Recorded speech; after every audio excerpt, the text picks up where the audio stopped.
अस्सलाम वालेकुम। क्या आप लोगों ने भी मेरी तरह चाइना में स्टडीज़ के लिए किसी कंसल्टेंट के थ्रू अप्लाई किया है? चाहे वो मास्टर्स की डिग्री है, चाहे वो बैचलर की डिग्री है, चाहे वो पीएचडी की डिग्री है या फिर वो एमबीबीएस है। और आप लोग ये कंफर्म करना चाहते हैं कि जो आपको JW202 फॉर्म मिला है वो ओरिजिनल है कि नहीं है, तो आप बिल्कुल सही जगह आए हैं।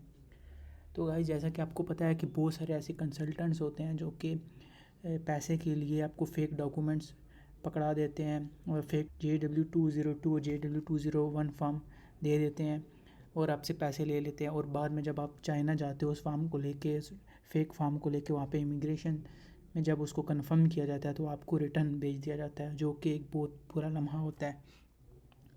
तो इसलिए इस प्रॉब्लम से बचने के लिए मैंने भी अपने JW202 फॉर्म को कंफर्म किया था।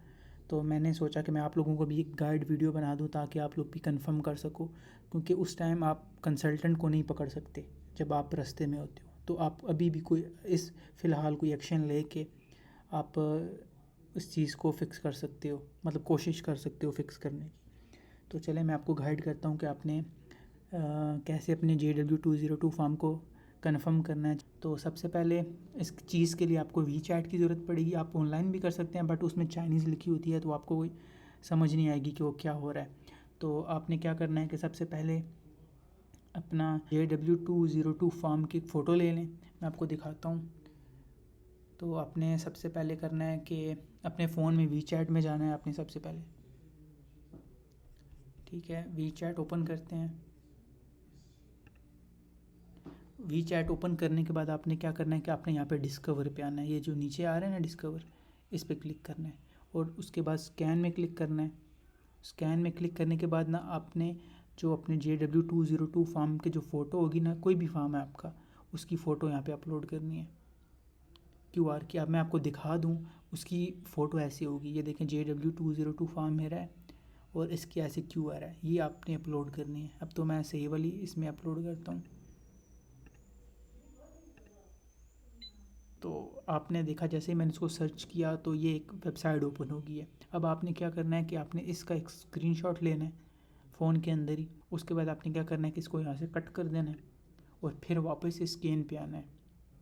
ठीक है, वापस स्कैन पे आएंगे। अब जो आपने सेकंड QR का स्क्रीनशॉट लिया है ना, आपने उसको यहाँ पे वापस अपलोड करना है। जैसे आप देख रहे हो मैं अपलोड कर रहा हूँ, तो ये एक मिनी ऐप ओपन कर देगा वी चैट के अंदर, ये वही वाली।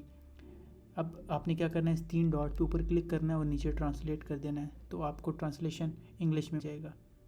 अब देखें, अब यहाँ पे लिखा आ रहा है सर्टिफिकेशन वेरिफिकेशन, तो आपने इस पर क्लिक करना है। अब आपने वही जो आपका JW202 फॉर्म का QR था ना, आपने उसको अपलोड करना है, जो पहला QR था। तो आपने क्या करना है कि ये अपलोड कर दिया और जैसे ही आप अपलोड करोगे ना, तो आपको एक नई वेबसाइट पे ले जाएगा, स्टडी इन चाइना। उसमें आपकी सारी डिटेल होगी, आपका पासपोर्ट नंबर जैसे अभी ओपन होगा। अब ये देख रहे हो कि जो सर्टिफिकेट नंबर है JW202 है और स्टडी इन चाइना में, और उसके बाद जी मेरा नाम आ रहा है, नीचे मेरा पासपोर्ट नंबर आ रहा है। तो ये सारी डिटेल आ रही है, तो इससे कंफर्म होता है कि जो मेरा JW202 फॉर्म है वो बिल्कुल ओरिजिनल है। तो मैं आपको यहाँ पे एक और चीज़ गाइड कर दूँगा। अगर आपके पास वी चैट नहीं है तो जब उस पर आप साइन अप करोगे ना, तो साइन अप करने के बाद वी चैट आपको एक QR देता है। आपको ऐसे ही नहीं, जैसे व्हाट्सएप के अंदर आप फ़ोन नंबर लगाते हो, आपको OTP वगैरह आती है और आपका एकदम से ओपन हो जाता है, बट वी चैट का ऐसा नहीं है। वी चैट जैसे ही आप करोगे ना तो एक QR मिलेगा, वो आपका कोई भी फ्रेंड उसको जब तक स्कैन नहीं करेगा आप वी चैट में अकाउंट नहीं क्रिएट कर सकते। तो अगर आपके पास कोई आपका ऐसा फ्रेंड नहीं है, मैं अपना इंस्टा ID मेंशन कर दूंगा। तो आपने क्या करना है कि मुझे मैसेज करना है, उस स्क्रीनशॉट भेजना, मैं उसको स्कैन करूँगा, जो वी चैट होगा उसका अकाउंट क्रिएट हो जाएगा। तो आप अपना JW202 फॉर्म कंफर्म कर सकते हैं।